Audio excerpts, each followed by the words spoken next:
Alors, salut, bienvenue à cette édition de La Vitrine qui met en valeur nos collègues qui font des choses fantastiques. Alors, aujourd'hui, je rencontre Marie-Hélène et Daphné de l'aide financière, puis je vous garantis que vous allez apprendre quelque chose que vous ne saviez pas. Alors, je vous invite à vous présenter. Bon, ben moi, mon nom, c'est Marie-Hélène Richard. Je suis analyste à l'aide financière depuis près de 2 ans maintenant, mais j'étais employée avant dans d'autres domaines.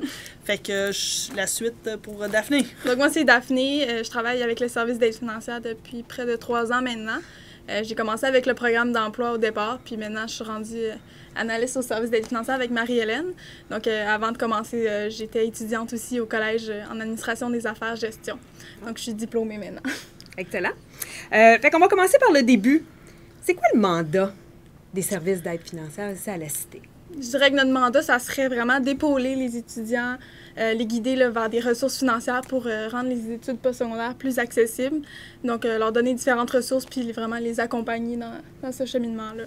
Pour justement limiter la problématique budgétaire, parce qu'on sait de sources sûres que souvent le problème budgétaire, les finances, ça préoccupe beaucoup les étudiants. Puis nous, notre plaisir, c'est de les voir diplômés puis pas avoir ces inquiétudes-là.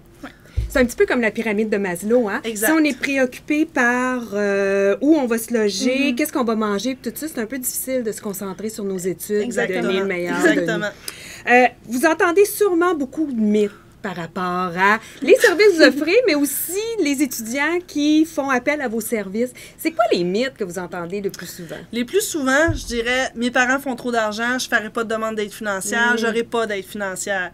Un autre mythe, je peux pas travailler pendant mes études, je vais me faire couper mon prêt.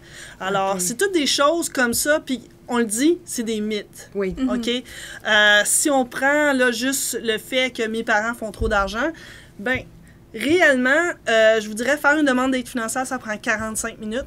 Puis, maintenant, avec les nouvelles normes de l'Ontario, on parle du 30 % garanti. Fait que souvent, c'est 870 $ qui vous est remis. Moi, personnellement, pour 45 minutes de job, je fais certainement pas 870 $. Ça vaut la peine. Ça vaut vraiment la peine. Puis vous pouvez les accompagner là-dedans. Exactement. Ils sont pas seuls là, dans leur salon à remplir.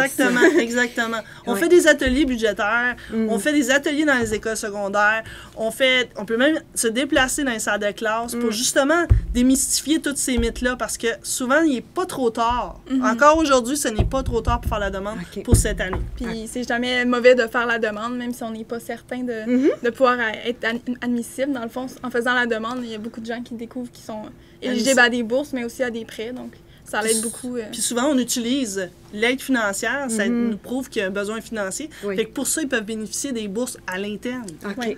Fait qu'on n'a rien à perdre. Rien à perdre. Il n'y a rien à perdre en faisant une demande d'aide financière. Puis vous avez touché un petit peu au fait que souvent, moi, puis je suis la première coupable de ça, moi, je pense au service d'aide financière, puis je me dis, ben vous aidez les étudiants à obtenir des prêts.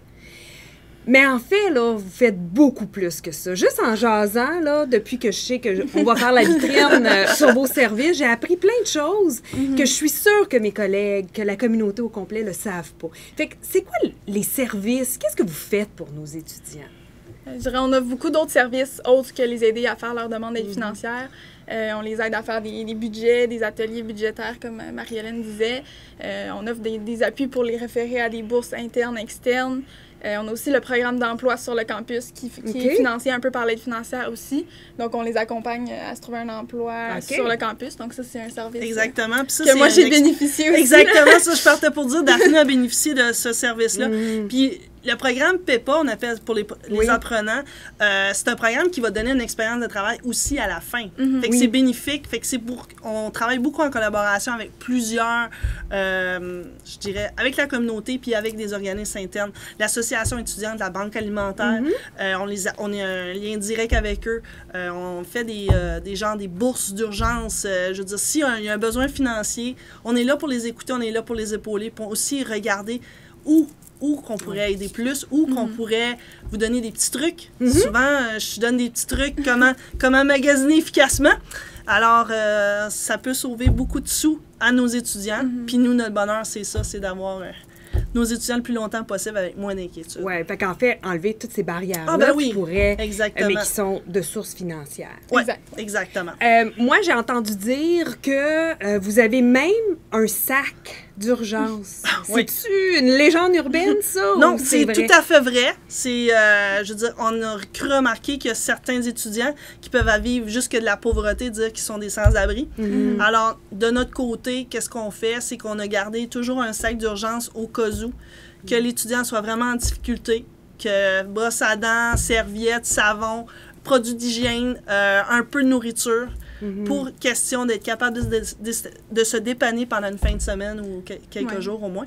Puis, des fois, ça arrive qu'ils arrivent à la fin de la semaine comme ça, puis là, ils sont en panique, ils ont besoin d'aide, ils pensent pas être capables de passer à travers la fin de semaine. Donc, nous, on est là pour les aider aussi avec la banque alimentaire au niveau alimentaire. Puis ça vous demande de bien connaître les ressources, autant à l'interne, qui peuvent venir en aide aux étudiants, mais à l'externe aussi. Fait que, pouvez-vous me donner quelques petits exemples de ressources à la fois internes? Vous avez mentionné l'ASSO, la banque alimentaire, mais des ressources avec lesquelles vous collaborez? Bien, on collabore beaucoup, je vous dirais, là, aussi avec la Ville d'Ottawa. OK, il y a les banques alimentaires externes qui est avec la Ville d'Ottawa. Aussi, on a, je vous dirais qu'avec la Fondation de la Cité, qui est un peu organisme externe, à la limite. On n'a pas beaucoup de partenariats vraiment à l'externe, je veux dire, mais on se développe du partenariat, puis on est toujours à suggestion s'il y a des gens qui connaissent des partenariats. Je suis prête à aller faire des conférences partout là-dessus. Excellent. OK? Pour justement développer puis démystifier que l'aide financière, c'est mauvais. L'endettement, c'est mauvais. Il y a plein de choses. Il s'agit juste que j'ai à vous présenter. Si vous voulez, je vais aller dans vos salles de classe, comme je dis, pour vous démystifier ça. C'est bon l'aide financière, ça va créer, justement, l'endettement, c'est pas tout à fait vrai. Il y a, comme c'est encore des mythes là-dessus. Non, c'est pas vrai. Vous n'allez pas juste vous endetter. Il y a beaucoup de bourses. On a des bourses ministérielles. Les bourses ministérielles, c'est les bourses de première génération, les bourses pour la communauté autochtone, excusez-moi. Puis même à la fin de leur cheminement, s'ils performent bien, ben pas nécessairement au niveau performance des résultats, mais s'ils suivent le cours normal de leur programme, le ministère peut les aider à rembourser une partie de leur dette. On appelle ça la réduction de dette. Exactement. Qui est considérable. Ah oui? Oui, réduction de dette. Donc même si au départ, c'est supposé d'être un prêt, vraiment, le ministère peut les aider à rembourser ça. Donc, c'est pas nécessairement un endettement qui est astronomique pour la plupart d'entre eux. Puis ça leur base aussi un dossier de crédit. Puis en collaboration avec le ministère, avec le gouvernement de l'Ontario, on vise beaucoup sur l'accès aux études. Fait que nous, de notre côté, on a beaucoup d'aide qui vient de là. Alors que, puis, je veux dire, le Québec aussi, puis on travaille avec toutes les provinces aussi, en passant. OK. Fait que... C'est bon à savoir. Oui. Daphné, toi, tu l'as mentionné tantôt, avant d'être employée, tu as été étudiante. Puis en fait, on s'est aperçu que je pourrais facilement être la mère. Puis probablement, mes maths sont bonnes, la grand-mère à Daphné. Donc, Daphné, toi, ça a été quoi? Puis toi, tu as accédé au service d'aide financière. Fait que ça a été quoi ton expérience en tant qu'étudiante? Oui, bien c'est sûr, comme j'étais étudiante, j'ai pu vraiment voir, puis je peux comprendre ce que les étudiants vivent en ce moment, les étudiants avec qui je travaille, dans le fond. Puis le service est vraiment génial. Dans le fond, ils nous aident à nous appuyer. Dans le fond, ils nous appuient pour tout le processus de demande d'aide financière. Puis ils vont vraiment être là pour nous guider, nous trouver les meilleurs services.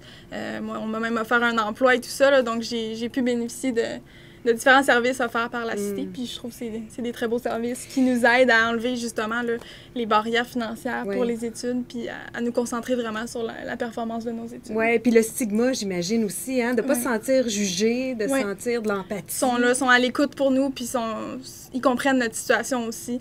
Donc c'est exactement. En tout cas, ça veut dire que j'ai fait une bonne mission. Parce que si je crois Daphné, on a pu justement lui offrir de l'aide, ainsi qu'être côté empathique. C'est un travail qui est très exigeant. Il faut être empathique avec l'étudiant. Parce que souvent, il vient dans une période, quand ça va bien, on les voit pas, mais quand ça va mal, ils viennent nous voir. Alors, c'est pour ça qu'il faut vraiment développer une confiance avec l'étudiant. Fait que c'est pour ça que je souhaite on travaille en collaboration avec les professeurs, avec les coordonnateurs, avec tous les membres du personnel. Justement, si vous avez un cas d'étudiant vous voyez qui cloche un peu sur le côté financier, n'hésitez pas. Petit courriel, on va le rencontrer. On va être là pour le rencontrer puis l'appuyer là-dedans. On travaille beaucoup en équipe. Fait que Daphné, ma comparse, on travaille beaucoup là-dessus. On s'essaye de s'analyser, voir, OK, y a-tu quelque chose? Tu vois-tu quelque chose que moi, j'ai pas vu ou peu importe? Ouais. Le but, vraiment, c'est de... Super. Puis ça doit être parfois très valorisant. Très. Il doit y avoir des moments aussi où on donne des nouvelles qui sont peut-être moins bonnes. Exact. Fait que c'est quoi votre source de valorisation par rapport au travail que vous faites au quotidien? Puis comment vous gérez ça? C'est sûr que des fois, nos nouvelles sont pas toujours les meilleures, mais ils savent qu'on a fait ce qu'on pouvait pour les aider. Puis nous, on veut vraiment essayer de les aider le plus possible. Donc, même si on leur donne pas la meilleure nouvelle possible, on leur a suggéré une alternative qui peut les aider peut-être à avoir accès à leurs études et tout ça pour leur faciliter un peu leur situation. Donc, ils sont quand même reconnaissants. Puis c'est vraiment les merci qu'on entend quand on les croise dans le corridor. Ils sont là. Ils sont encore ici. Oui, ils sont vraiment contents de nous voir. Puis là, on leur demande comment ça va dans leur cours. Puis ils sont super contents et tout ça. Donc, c'est ça qui nous rend reconnaissants vraiment au niveau de notre travail. Oui, c'est très, très valorisant. Puis aussi la diplomation. Je veux dire, moi, un étudiant que j'ai vu au début, puis qu'à la diplomation, il dit viens ici, madame, il faut vraiment que je vous dise que vous avez fait un grand pas pour moi dans ma vie, puis je veux vous présenter mes parents, puis la famille au complet, puis on sait qu'on a beaucoup de communautés culturelles, alors c'est vraiment comme j'ai pu voir comment je peux faire une différence dans leur vie, puis des fois c'est 1 an, 2 ans après, puis justement, juste fait cocasse un peu d'hier, j'ai un étudiant qui vient me voir, puis il me dit je veux voir Marie-Hélène. OK, c'est beau, je vais le voir. Je dis, qu'est-ce que tu fais ici? Ben, je voulais juste vous dire bonjour. Je passe, j'ai eu un super bon emploi, puis je suis vraiment contente de vous voir. Puis c'est des cas vécus, je vous dis toujours. C'est vraiment, Puis en fait, Marie-Hélène, t'es tout le temps à la remise des diplômes. T'es tout le temps bénévole. Exactement. Fait que c'est beau de voir la boucle. Oui, c'est ça. C'est vraiment ça. Des remises, justement. Hier, on a eu la remise des bourses de la Fondation. C'est un moment qui est toujours très émouvant. Vous allez trouver ça un petit peu bizarre, mais quand je vois que c'est un étudiant que tu connais l'histoire puis qui va chercher sa bourse, ben c'est très émouvant. Puis souvent, des fois, c'est nous qui les a même aidés dans ces processus-là. Dans ces processus. On voit que ça fonctionne puis ils sont heureux vraiment de l'effort qu'on a mis dans leur dossier. Ben, en tout cas, moi, et je suis sûre que les auditoires le sentent On est très passionnés. Oui, votre passion, votre engagement, votre souci aussi du bien-être de l'étudiant. Est-ce qu'il y a quelque chose que vous voulez ajouter? Ben moi, j'ajouterais juste que n'hésitez surtout pas de nous référer vos étudiants. Tu sais, je veux dire, qu'est-ce qui me rend triste, c'est quand je vois un formulaire de retrait qui dit que c'était une raison financière puis j'avais jamais vu l'étudiant. J'aime beaucoup voir l'étudiant, pas lui faire changer d'idée, mais lui dire que réellement, je pourrais peut-être faire quelque chose. Des fois, on voit toujours des montagnes. Tu sais, Daphné, bouge tes oreilles parce que t'as juste 18 ans. J'ai 20 ans. T'as 20 ans, là. Mais qu'est-ce que je veux dire, c'est que les jeunes voient souvent des montagnes. Que parfois, c'est comme j'ai déjà dit à un étudiant, je dis, c'est juste un petit caillou, là. C'est pas une grosse montagne. C'est juste un caillou. On va trouver une façon de régler ça, de le tasser. Fait que souvent, en collaboration avec les professeurs, j'ai eu quelques professeurs qui m'ont demandé d'aller faire des tours dans leur salle de classe pour justement démystifier qu'est-ce qui va se passer dans les prochaines années dans l'aide financière puis tout ça. Puis, y a-t-il une réponse à mes questions ou peu importe. Puis, je pense que c'est toujours, c'est le fun.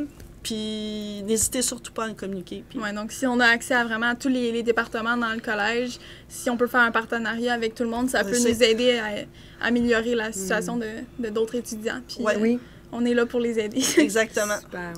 Ben, en tout cas, au nom des étudiants, au nom de toute la communauté collégiale, moi, je vous dis merci. Continuez votre beau travail. Puis, on se retrouve à la prochaine vitrine.